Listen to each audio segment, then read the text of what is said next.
Vice President Pence received when they won in 2016. Excuse me, ever was.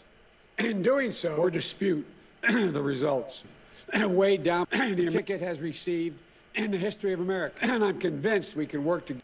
And now it's time. Getting this pandemic has always set the example for the world for a peaceful transition of power.